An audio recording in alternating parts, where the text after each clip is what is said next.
Bem-vindos a mais um episódio do Palavra de Honra. Eu sou o teu amigo Gonçalves da Cunha e hoje vamos falar sobre uma época de enorme discussão social na China, no grande império milenar chinês, dando um pouco continuidade ao episódio anterior em que falámos do taoísmo e do Lao Tzu, um dos grandes pensadores chineses. Hoje vamos falar sobre outro também ficou caracterizado, ou pelo menos foi iniciado dentro deste período caracterizado como a escola dos 100 pensamentos. Mas este é provavelmente o maior mestre que na sabedoria oriental, por assim dizer, ou pelo menos a fonte mais referenciada. Aliás, muito antigamente, quando se queria representar um chinês típico, todos os esforços artísticos, desde literatura ao cinema, colocavam inevitavelmente essa frase nos lábios da personagem, sendo a frase a seguinte: Confúcio disse, ou segundo Confúcio, basicamente era esta frase que simbolizava o apogeu da verdadeira sabedoria. Porque, da mesma forma como, por exemplo, na altura do florescimento da psicanálise, as pessoas citavam Freud quase como uma fonte indiscutível de alguma espécie de conhecimento ou sabedoria subentendida para o comportamento humano, né? Era característico naquela altura de se dizer, segundo Freud, ou pelo que Freud diz, e seguia sempre uma conotação sexual na justificativa comportamental do ser humano, né? No Ocidente era muito comum dizer-se isto, naquele século XX, mesmo no século XXI ainda se abusa um bocado deste às vezes, muitas das vezes, cobardia intelectual, né? Mas pronto, esta frase, né, Confúcio disse, ou segundo Confúcio, foi durante muito tempo a prova de uma boa educação e de um alto padrão ético no Extremo Oriente. E a verdade é que tanto desde chineses aos japoneses, coreanos, vietnamitas e tantos outros e os restantes povos orientais acreditavam mesmo que Confúcio, que viveu na China, vejam só, há cerca de 2500 anos, no século V a.C., que tinha dito tudo o que havia para ser dito. É um pouco esta a ideia que o Oriente tem deste mestre e deste pensador Confúcio.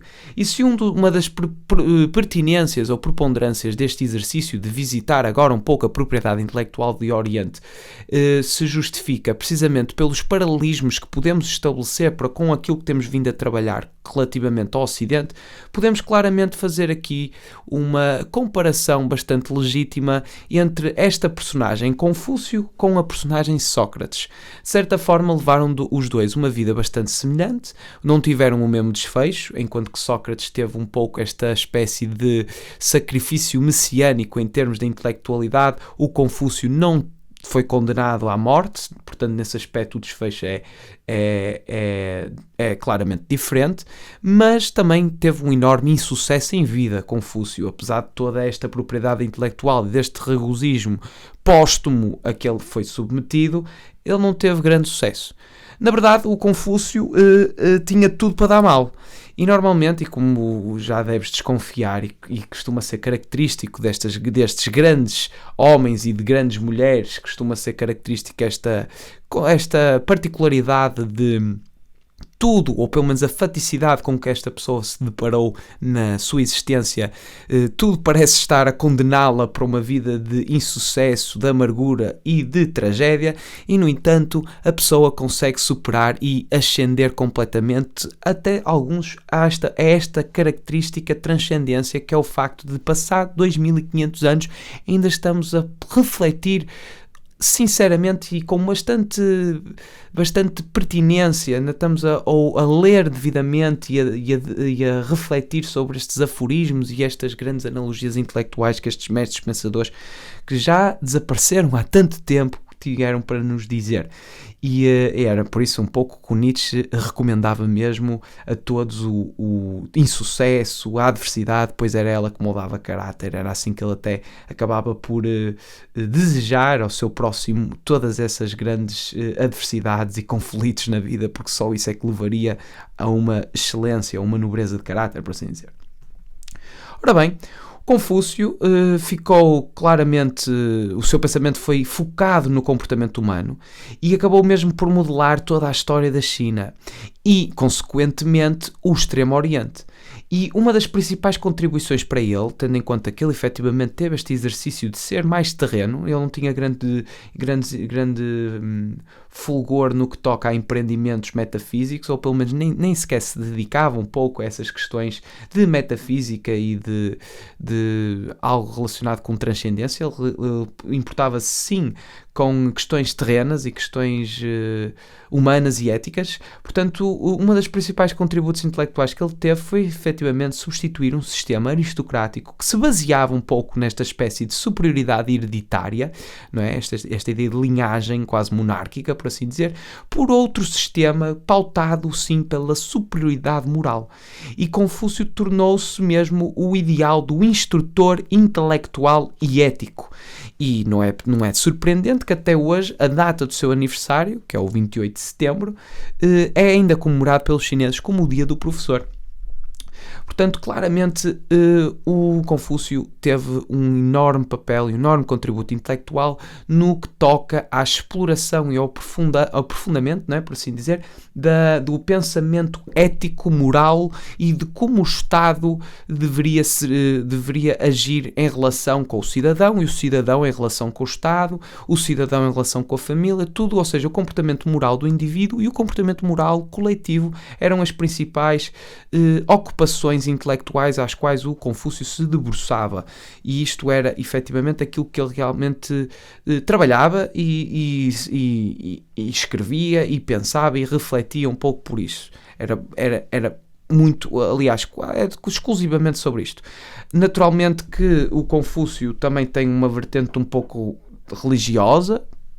Há quem diga mesmo que tem assim essa relação e compreensível, mas o foco dele era claramente este, e isto, claro, nós já sabemos que o que antecede, o que de certa forma contribuiu para o aprimorar do confucionismo, por assim dizer, que também foi paralelo ao taoísmo, ao legalismo, ao moisismo, que todas essas correntes de pensamento da tal escola dos 100 pensamentos, foi uma questão de necessidade.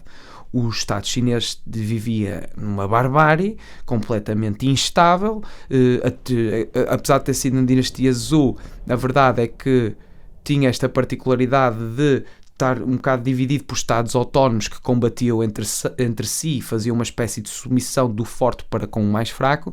Portanto, uma espécie de uma bússola orientadora no que toca à moralidade, mais do que uma espécie de tentativa de restrição e de coação social, era mesmo necessária para poder inspirar determinados comportamentos e segurança também, por assim dizer. Só assim é que se pode fazer uma sociedade próspera. Mas precisamente ele fazia uma enorme questão de evitar temas religiosos e metafísicos na sua filosofia, apesar de ter sido, e como eu tinha dito anteriormente, adotado como uma espécie de religião do Estado no período imperial. E a verdade é que a sua influência foi bastante prolongada e verdadeiramente avassaladora, tanto que na década de 1970, durante a era maoísta, não é, um comunismo maoísta, no último episódio da Revolução Cultural, baseou-se a concepção materialista do mundo, não é? Aliás, esta Revolução Cultural era precisamente isto, que acabou por ser até uma espécie de um grande paradoxo, de certa forma, porque se destruiu imensas obras milenares e património cultural chinês que ficou tremendamente danificado por esta alegada Revolução Cultural, porque isto era mesmo um romper e uma ação disruptiva para com os cânones clássicos e este conservadorismo. O Partido Comunista Chinês fez uma imensa campanha contra o Confúcio, contra o filósofo Confúcio. Só depois é que o reabilitou, mas isto serve precisamente porque eles queriam quebrar com o velho de forma a dar uma entrada ao novo, e o Confúcio sempre foi muito estropiado e apropriado pelos altos administrativos e executivos da classe política chinesa na altura sucessória das diferentes dinastias, como um grande conservador e um regresso aos velhos costumes, com alguma legitimidade, mas a verdade é que eles sempre tiveram um exercício de extrema conveniência, ou seja, só aproveitaram partes do confucionismo que servia para fundamentar um pouco as suas práticas, e aquilo que não nos interessava era totalmente ignorado. Sempre aquelas cobardias e desonestidades intelectuais que por vezes ocorrem, não é? Mas lá está.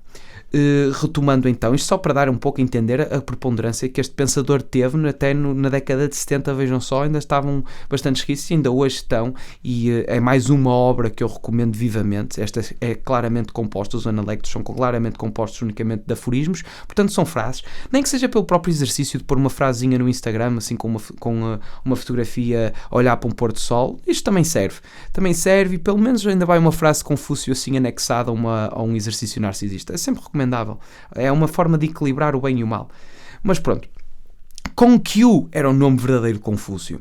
Só depois é com uma romanização e uma ocidentalização do kanji, que são o vocabulário chinês, é que se fez esta apropriação para Confúcio, tendo em conta que de Kongqiu passou para Kongfuzi, que significava mestre Kong. Era isto que quer dizer o nome de Confúcio.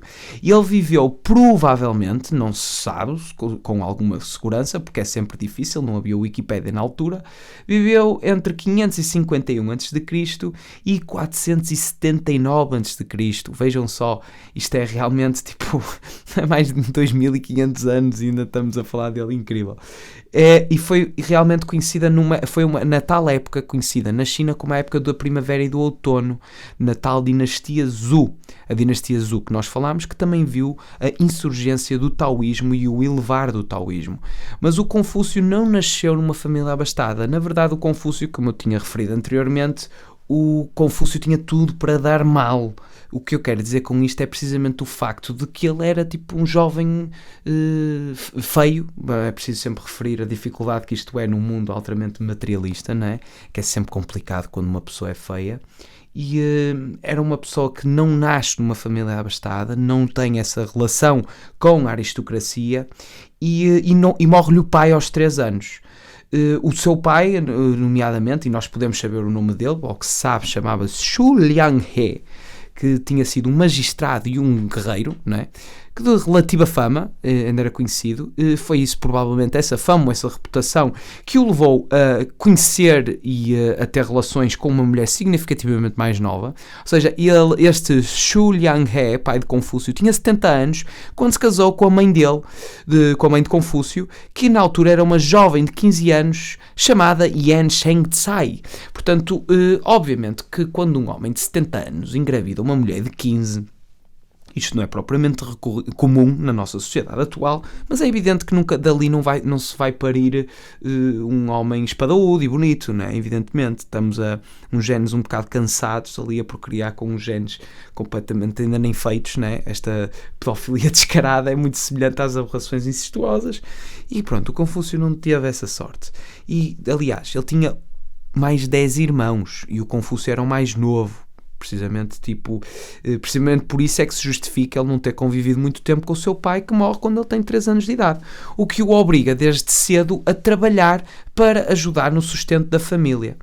E aos 15 anos, só aos 15 anos, é que ele resolveu dedicar as suas energias na perseguição do conhecimento. Só aí é que ele realmente denotou que tinha este talento para a curiosidade, porque é um talento. A curiosidade é efetivamente algo tão intrínseco como eventualmente alguma faculdade física ou psicológica, seja tipo uma habilidade inata para algum desporto ou uma habilidade inata para algum exercício matemático.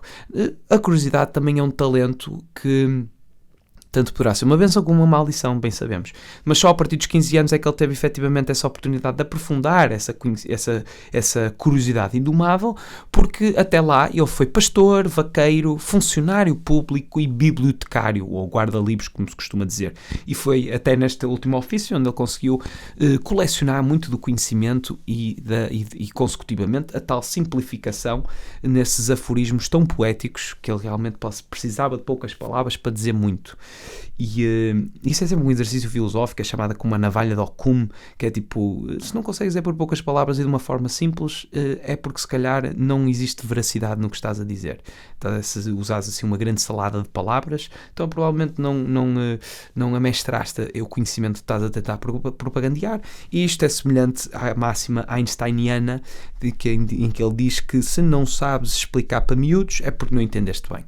E o Confúcio nesse aspecto era verdadeiramente um mestre, porque os aforismos deles conseguem coisas que parecem ser muito complexas, e a simplicidade com que ele te oferece esse conhecimento é um pouco, eu lembro que durante a minha idade mais pubertária era sempre essa a grande referência do que a verdadeira intelectualidade me representava. Era alguém que conseguisse, com uma sabedoria, uma espécie de nudez intelectual, entregar-me coisas absolutamente revolucionárias. Uma frase e pega, pumba, transforma. Isto para mim sempre foi mais cobiçado, até posso dizer egoicamente que cobiço mais esta qualidade ou esta característica do que propriamente conseguir dissertar um texto de 30 minutos com eloquência. Essa não cobiço tanto como esta de poder simplesmente dizer uma frase e ter essa eficácia toda no outro.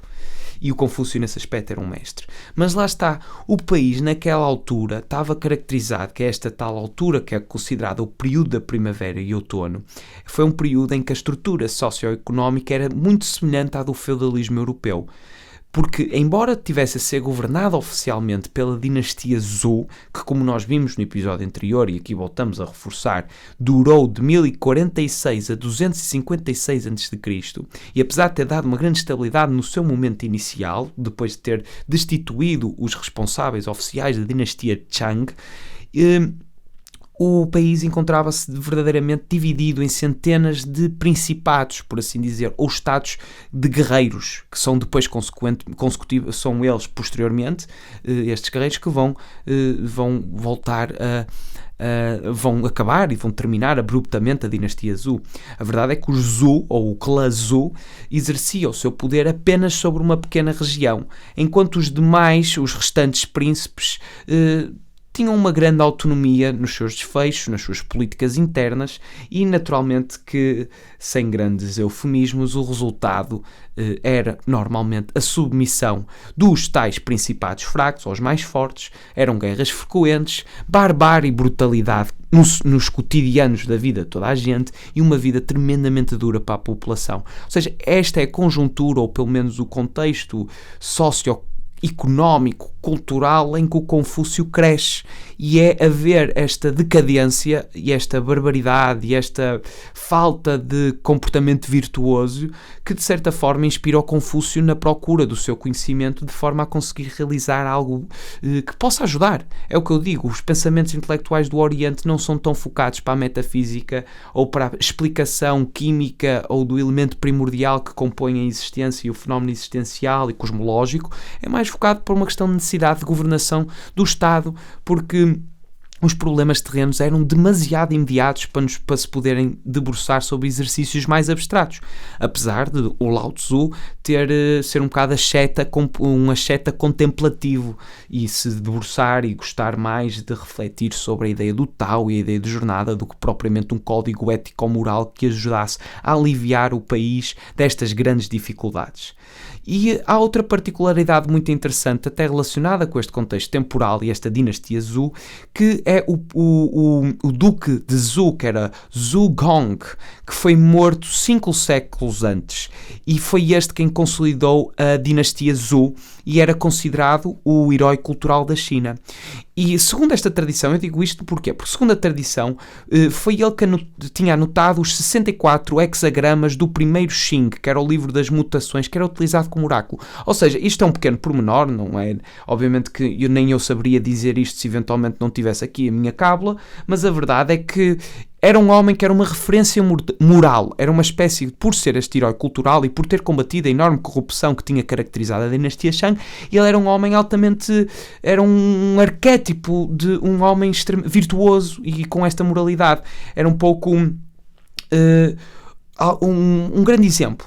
E os chineses chamavam mesmo de Deus dos sonhos, porque acreditavam que ele aparecia durante o sono sempre que alguma coisa muito importante estava para acontecer com alguém.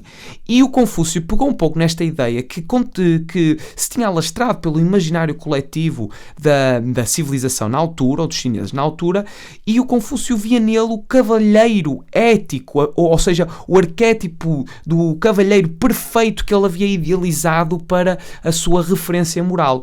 Tanto é que ele acabou mesmo por citar nos Analectos, que é o seu livro, o livro que ainda dizem que foi o Confúcio compôs, porque dos 3 que são-lhe atribuídos à autoria, os 2 últimos são atribuídos aos seus discípulos e não tão necessariamente ao Confúcio em si, mas os Analectos acho que foi composto por Confúcio, ou pelo menos considera-se que foi composto por Confúcio e por discípulos e discípulos de discípulos, porque demorou algum tempo a compilar tudo, mas está lá apontado. Passou-se muito tempo desde que eu vi o Duque de Zhou num sonho pela última vez.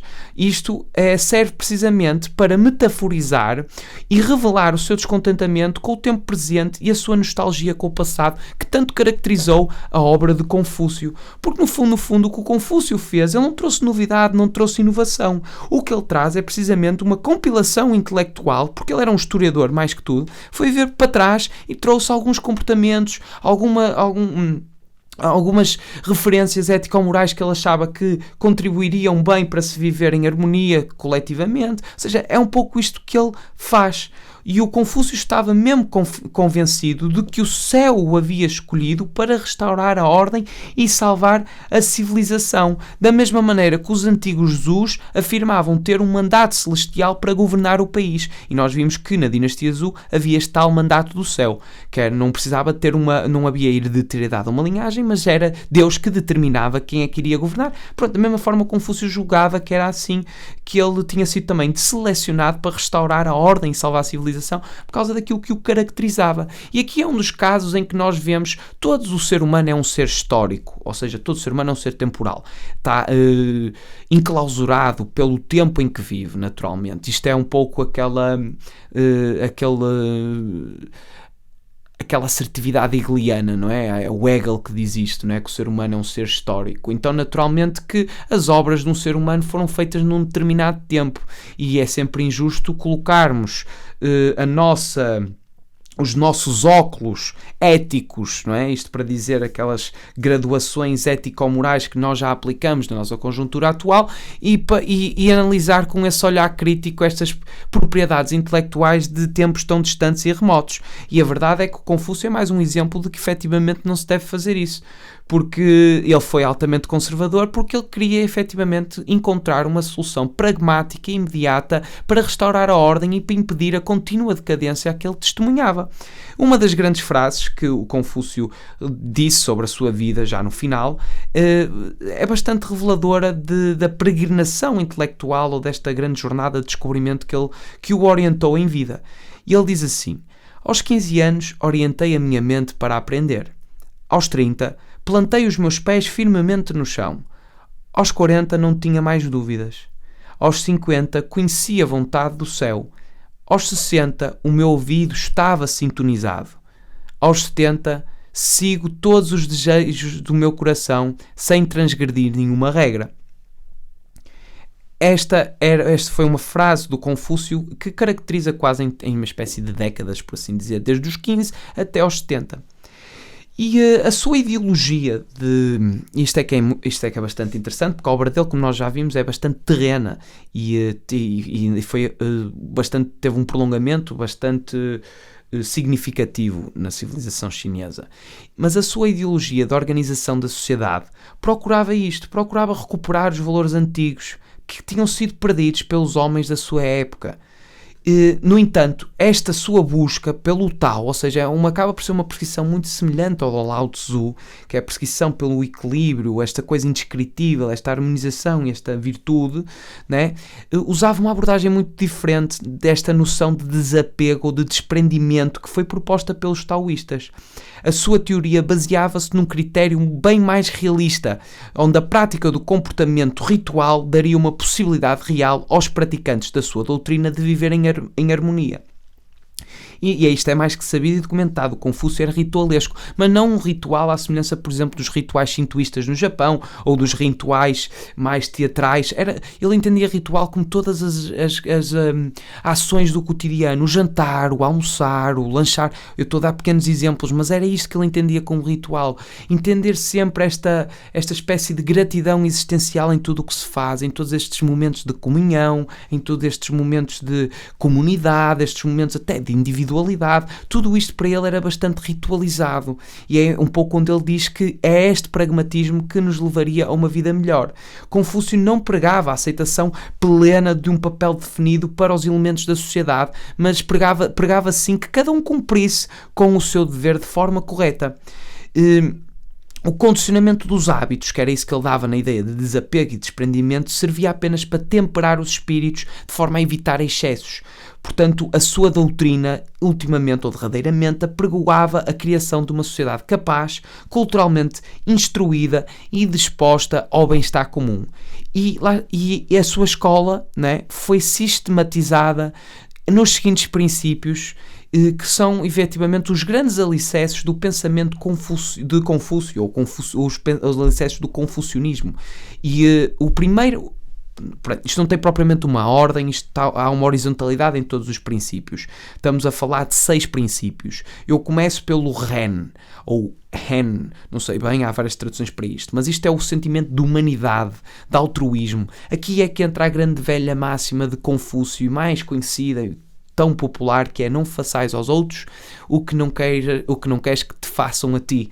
Ou esta ideia de não faças aos outros o que não gostas que te façam a ti, que também, de certa forma, é bastante comum em todas as grandes propriedades intelectuais, religiosas e teológicas. Mas esta frase, pelo menos, é atribuída a Confúcio, pelo menos na simplicidade da criação dele. Depois segue-se o Li, que são o procedimento de rituais. E é o que eu estava a dizer inicialmente, que o confucionismo, ter um ritual, foi estendido para incluir o comportamento cerimonial secular. Isto também vem posteriormente, porque obviamente que na altura do Confúcio havia a execução do ritual devidamente. Depois, posteriormente, foi estendido para incluir o comportamento cerimonial secular e referindo-se também ao decoro, à polidez que se vê no dia-a-dia. Porque os rituais tinham sido codificados e tratados como um sistema completo de normas. E o que o Confúcio tentou aqui fazer com o procedimento de rituais foi tentar mesmo reanimar a etiqueta das dinastias antigas. Ele gostava disso, gostava dessa etiqueta polida, e não é censurável, porque nós hoje também gostamos de olhar para aqueles cavalheiros ou aqueles homens do Renascimento e invejar de certa forma aquele decoro com que eles passeiam, e obviamente que uma pessoa fica sempre nostálgico por um tempo que não viveu, quando vê no século XX, 30, ou que seja, ou até mais para trás do que isso, naturalmente, né? Apesar de agora uma pessoa não invejar propriamente as perucas e o pó de talco e essas coisas todas que o pessoal usava nessa década, século XVI, XVII, mas de qualquer forma basta irmos ao século XX e ver tipo, o pessoal todo fatinho, bem vestido, esforçado para se vestir decorosamente. E hoje, quando vemos o pessoal com chapéus e roupa toda largada, que anda de fato de treino sem... A descumprir o propósito do fato de treino, porque efetivamente a pessoa não vai treinar, está simplesmente a andar confortável, ou seja, está mesmo a comunicar que ele não se importa muito com a minha opinião e que não se importa de eu a ver no melhor possível, importa-se sim a vê-la numa versão assim tão esfarrapada. Pronto, obviamente também não vou estender aqui, cada um é livre de fazer o que quer naturalmente, mas é evidente que, pelo menos a mim, fica um bocado essa nostalgia. Gostava bem, tipo, desse decor todo, não é? Eu lembro perfeitamente uma vez que fui a casa tive o aniversário de uma amiga minha e fui, tipo, bem vestido, levei um fato e isso tudo. O resto do pessoal estava realmente muito mais confortável, nem tinham feito grande esforço, camisolas de carapuço, coisas desse género, pá, nada contra, naturalmente, mas depois quando ela me perguntou, porque eu claramente estava aquilo que as pessoas dizem overdressed, eu disse: não, tu és uma pessoa importante para mim, é o teu aniversário, fiz questão de vir aqui bem vestido para ti, para tu veres o quão importante tu és para mim. É um pouco assim que eu ainda gosto de ver, gosto de ver que pelo menos é essa mensagem que se comunica, não é? Mas pronto, de qualquer forma, isto já estava a descarrilar um bocadinho. Isto tem a ver com o ritual, ou seja, se regressa a etiquetas antigas, a etiqueta das dinastias antigas. E é importante mesmo notar que o ritual desenvolveu um significado específico no confucionismo, ao contrário dos seus significados religiosos comuns. Ou seja, no confucionismo, os atos da vida cotidiana são considerados rituais. Isto só para rematar o que é esta ideia ritualesca no Confúcio.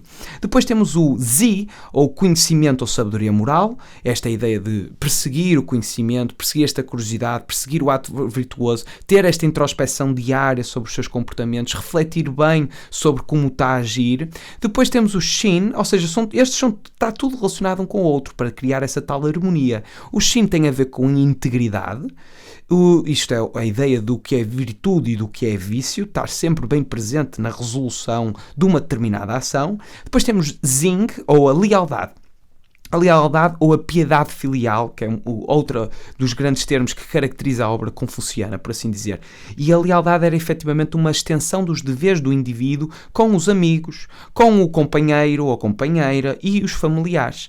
Se tendo em conta que a lealdade para a família vinha sempre primeiro, depois vinha a lealdade para com o cônjuge, depois para o governante e por último aos amigos. E a lealdade era efetivamente considerada uma das grandes virtudes humanas. Depois temos o I, que é a justiça, retidão e honradez. I é tipo Y e I. Estes são os 6 grandes princípios, os grandes alicerces. Mas de destacar aqui, então, a piedade filial, porque Confúcio julgava mesmo que, ao servirmos os nossos pais, o filho, não é, os reverencia no dia-a-dia, ou na vida diária, não é? Ou seja, por servir os pais faz deles felizes e cuida deles na doença, e mostrar uma grande tristeza na sua morte eram outras das tais imposições nesta espécie de piedade filial. Para Confúcio não era meramente lealdade cega para os pais, eram mesmo a execução plena das normas do Ren, que é a tal benevolência, altruísmo e humanidade, e I, de justiça, retidão. Era através de este comportamento de honradez para com os pais, de serviço enquanto os pais, aí é que estava a execução plena desses 2 grandes princípios dele.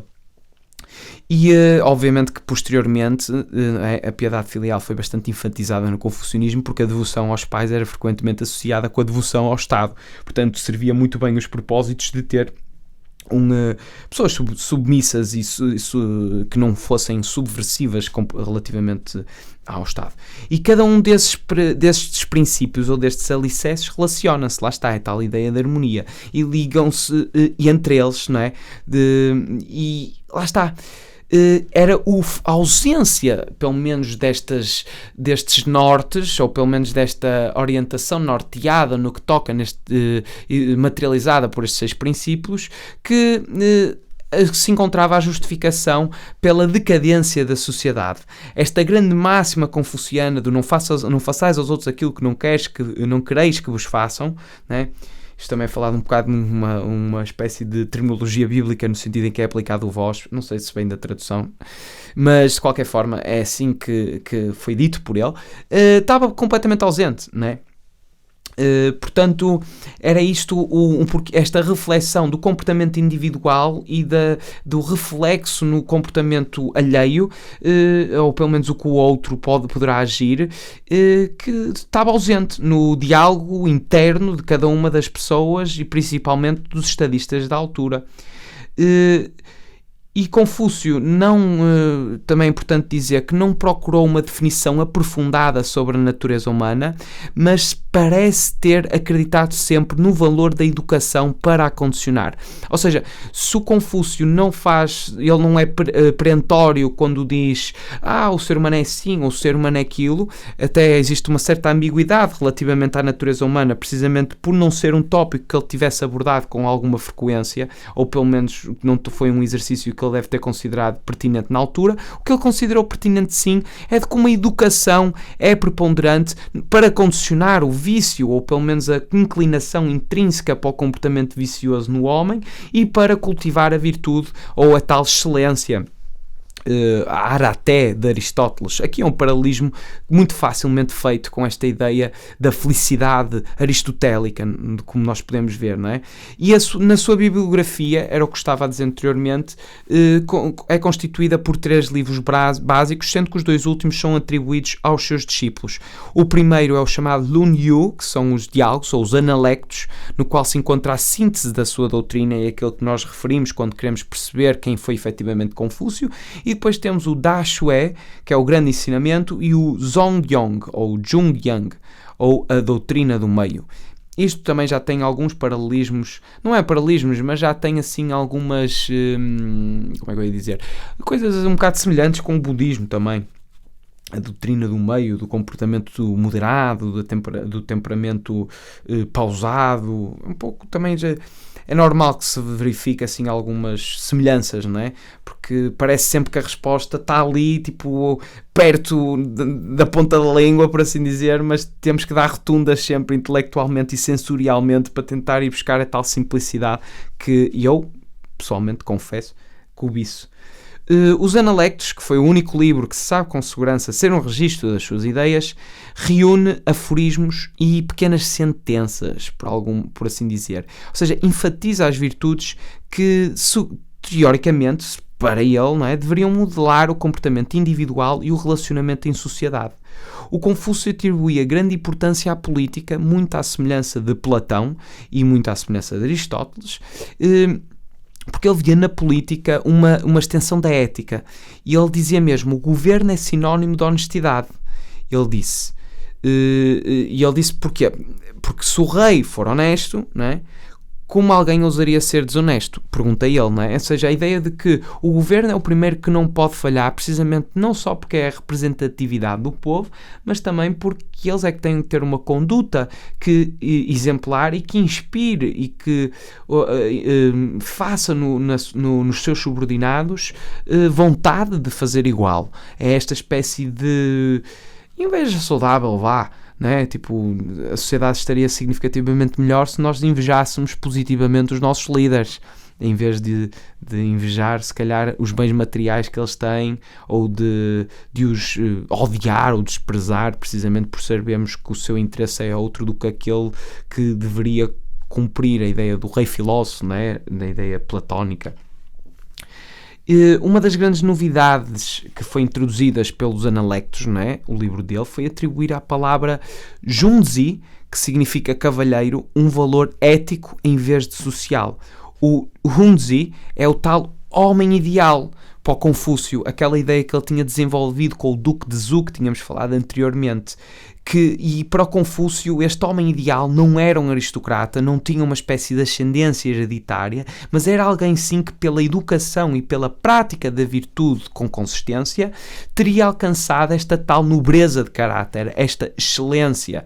E era este cavalheiro, não é, por mérito e não por origem de classe ou fortuna, que lhe cabia governar. Era ele que deveria governar precisamente pelo mérito e pela jornada meritória que ele teve na perseguição e na busca do seu conhecimento.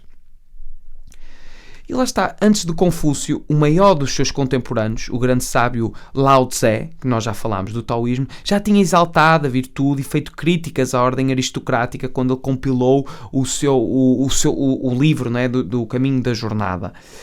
Mas o Lao Tse estava menos preocupado no aperfeiçoar da política, ou no aprimorar político, mas sim a encontrar a natureza de si mesmo, não é? Ou seja, a própria essência da perfeição. Era o que tínhamos dito anteriormente, ele era um asceta contemplativo, ao contrário de Confúcio, que possuía o temperamento de um cortesão. Por isso é que, apesar da sua enorme importância filosófica, o taoísmo não marcou a política chinesa como o confucionismo.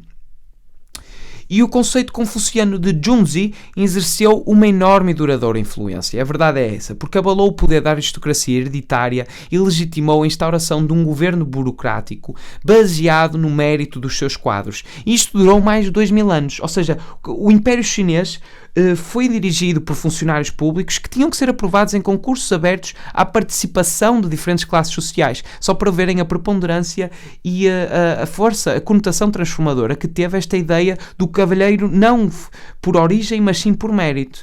E lá está, ele não teve muito sucesso em vida, é isto que é sempre curioso dizer, como ele, muitos outros nomes que nós citámos aqui e que intitularam episódios passados, realmente só foi depois de morto. É um claro exemplo de sucesso póstumo. Porque ele passou grande parte da sua existência a viajar por estes tais principados que estavam em grandes tensões bélicas e conflituosas, à procura de um governante que tivesse disposto a dar-lhe um cargo político para que assim ele conseguisse fazer a tal ideia do Estado modelo que ele tanto queria. E ele, a verdade é que ao longo destas peregrinações pelo Estado, ele amontoou discípulos, não é? Discípulos que efetivamente estavam bastante fiéis e reverenciavam o conhecimento dele e eram altamente qualificados, não é? Mas só aos 53 anos, e é interessante referir isto, até por causa da forma como termina, Confúcio ocupou um cargo que era uma espécie de um equivalente ao ministro da Justiça, né? Isto foi no estado de Lu, que era um dos tais principados nesta dinastia Zhou, mas ficou muito pouco tempo no cargo, porque a verdade é que ele estava a ter bastante sucesso nos conselhos e nas recomendações políticas para tornar o Estado mais justo, estava a ter tanto sucesso que os principados vizinhos não estavam a começar a recear o seu poder e o crescimento do Estado de Lu. Então um chefe diz isto. Se é lenda, mito, nunca saberemos naturalmente, mas disse que o chefe de um principado vizinho, temendo então este poderio que se estava a desenvolver neste estado, enviou 80 bailarinas e 100 cavalos ao duque. Em contrapartida, exigia ao Duque de Lu que despedisse o Confúcio, que o mandasse embora. E em troca ele iria poder consumir estas 80 bailarinas e ter consigo estes 100 cavalos. Era um pouco corrupção máxima, não é? Naquela altura, era assim que se fazia, 80 bailarinas e 100 cavalos. E naturalmente que o governante cedeu e ficou bastante entretido com o presente. Opa, e aqui um gajo nem sabe se o censurou ou não, não é? 80 bailarinas e 100 cavalos. Se bem que eu preocuparia-me mais com as 80 bailarinas, mas a verdade é que o governante negligenciou por completo os seus deveres e desiludiu tremendamente o seu mestre, que percebeu imediatamente que o seu destino tinha sido selado por aquele consumo avarento, não é? Então o Confúcio foi-se embora, precisamente por ter ficado tão desgostoso, não é? Foi isso que o levou a renunciar. E foi o único, de todo aquilo que eu pesquisei, pelo menos foi o único episódio em que efetivamente o Confúcio conseguiu executar um pouco da sua política. E a verdade é que o Confúcio foi considerado extremamente conservador, por causa deste tal regresso ao passado e regresso a um comportamento ético-moral que se seguisse por estes tais 6 princípios na formação do cavalheiro Junzi, né? Foi considerado extremamente conservador e as suas ideias serviram de justificativa para um sistema que pretendeu permanecer inalterado por mais de 2 milénios. O conservadorismo, de certa forma, usou e abusou do confucionismo para se legitimar existencialmente. Por isso é que todos os movimentos revolucionários na China foram anticonfucianos. E este pensamento era enfatizado precisamente porque o Confúcio, né, tinha aquela doutrina tradicional da tríplice submissão. E o que é isto da tríplice submissão? É a submissão dos filhos aos pais, das esposas aos maridos e dos governados aos governantes. E ele diz mesmo nos Analectos: em casa, um jovem deve respeitar os seus pais. Fora de casa, deve respeitar os mais velhos. Deve falar pouco, mas de boa fé. Amar todas as pessoas, mas associar-se aos virtuosos. Tendo feito isso, se ainda tiver energia disponível, que estude literatura. Isto é uma frase de Confúcio nos Analectos, que revela bem um pouco esta ideia de submissão na distribuição hierárquica de sociedade. E é por isso que é preciso relativizar as posições de Confúcio, como eu tinha dito anteriormente, não só por se caracterizar por um determinado tempo, mas porque os aspectos mais conservadores da sua doutrina não são invenção própria, mas um património comum à antiga cultura chinesa, que era pautada na altura pela lealdade familiar, o respeito às autoridades e o culto dos antepassados. Porque, ao que se pode apropriar do pensamento confuciano, o sistema imperial chinês pegou apenas naquilo que lhe convinha, ou seja, a tal conveniência que já tinha referido, e varreu o resto para baixo do tapete. Porque o núcleo da ética confuciana, baseada naquela cortesia ritual, não é? O Li, que tínhamos falado, que é um dos 6 alicerces, é a ideia da reciprocidade, que fica efetivamente resumida na tal frase: não faças aos outros o que não queres que te façam. Portanto, os privilégios de classe, a corrupção administrativa, a coerção policial que caracterizaram o sistema imperial chinês não são claramente uma herança do confucionismo, porque são precisamente o contrário. São ingredientes anticonfucianos por excelência que foram acrescentados à tal ideia original de Confúcio. São claramente abusos e extropiações interpretativas do pensamento confuciano. E agora eu gostava mesmo de concluir com algumas frases de Confúcio para vocês verem o quão diferente foi o resultado prático ou teórico. E eu sei que existem muitos exemplos na história da humanidade de incongruências interpretativas no que toca à migração da teoria para a prática, não é? Muita gente fala que o comunismo teórico e prático e tal, pá. e tem assim uns quantos chavões intelectuais que acabam por querer fazer uma diferenciação nesta relação teórica ou prática, mas a verdade é que o Confúcio foi claramente utilizado para manter as coisas inalteráveis, por isso é que até ganhou uma espécie de conotação religiosa, precisamente por conveniência, porque vejam só o que este homem escrevia e algumas destas frases, e por isso é que eu recomendo os Anacletos ou o livro de Confúcio para verem ainda mais a sabedoria deste senhor. Ele diz assim, e agora quase que punha aqui uma musiquinha, e vai esta música: ainda não vi ninguém que ama a virtude tanto quanto ama a beleza do corpo. Primeira frase. E isto é incrível. Eu pus esta logo como primeira porque isto está mesmo em cheio na mousse aquilo como se caracterizam as gerações hoje em dia com Instagrams e tal. Até que o sol não brilhe, acendamos uma vela na escuridão. Esta também está muito interessante, não é? Consegue encapsular um pouco aqui esta ideia do problema dos tribalismos, não é? E a tal simplificação da realidade para tornar as coisas simples, não é? Sou eu contra ti, raças, culturas, etnias e tal, não é? Quando a utopia não chega, opa, um gajo que acende uma vela. Quando a luz não chega, pronto, mete uma vela. Quando vires um homem bom, tenta imitá-lo. Quando vires um homem mau, examina-te a ti mesmo. Se queres prever o futuro, estuda o passado. Transportai um punhado de terra todos os dias e fareis uma montanha. O que sabemos, saber que o sabemos. Aquilo que não sabemos, saber que não o sabemos. Eis o verdadeiro saber. O homem superior atribui a culpa a si próprio, o homem comum aos outros. Só estas frases para fazer refletir, quase como uma espécie de Oceano Pacífico da RFM, mas no que toca tipo em aforismos intelectuais filosóficos.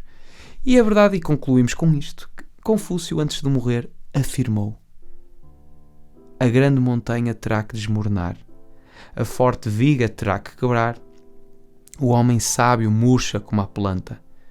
Não existe ninguém no império que me queira como um mestre. O meu tempo de morrer chegou.